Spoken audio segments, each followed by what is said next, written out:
There isn't really a designated space in dominant culture for people who carry the archetype of the Deathwalker. It's hard to know what to do when you feel that relationship with death, what to do with it, how to develop it, who to talk to about it, how you use it in service.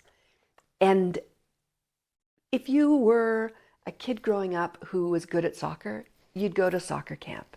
If you were good at math, you'd go to rocket ship camp, or your family and your community around you would say, oh, you have a talent in this department.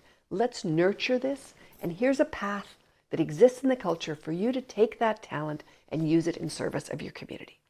But if you're someone who carries this capacity to walk between the worlds a little bit, who's drawn to supporting people right up to and maybe just over the edge of the veil, has the not only the capacity, but actually the draw to be with people in really difficult situations of grief and loss. Most of the culture says, oh, you're a bit weird. Don't talk about those hard things. So one of the things we've really tried to do with the Sacred Deathcare Guide training is create a space. Say, here's where you bring those impulses, those desires, those gifts, those yearnings. Here's where you bring it. And we're going to let it develop here.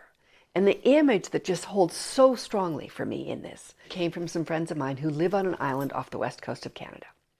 And 167 odd years ago, something like that, the British sailed around and came to Western North America.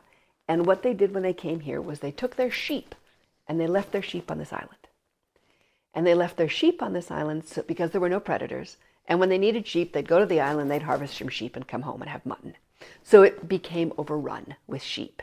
And this island is unlike other islands in the area. It's been just denuded. The sheep have just munched everything down. And so these friends of mine with their families have a piece of property that has a little bit of an outcropping that juts out into the ocean.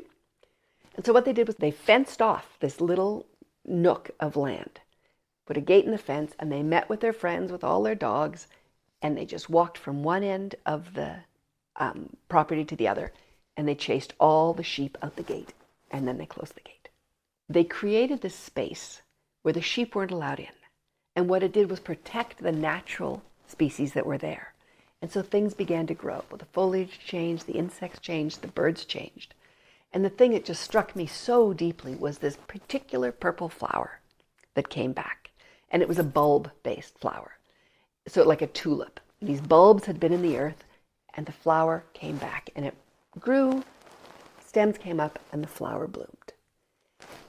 Those bulbs had been in the land for 167 odd years since the sheep arrived. And that's really how I see this community we're creating at the Center for Sacred Deathcare, this space for people who are little purple flowers, and they've been trying to stick their Deathwalker heads up and say, this is what I want to offer in the world. This is who I am and how I want to share it.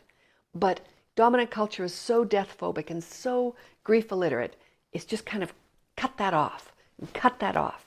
And so the container we're creating is a container where all these beautiful purple flowers are in a safe, protected space to blossom and find their feet and find their roots and find their confidence and find their skills, so that they can walk out and be in service of it.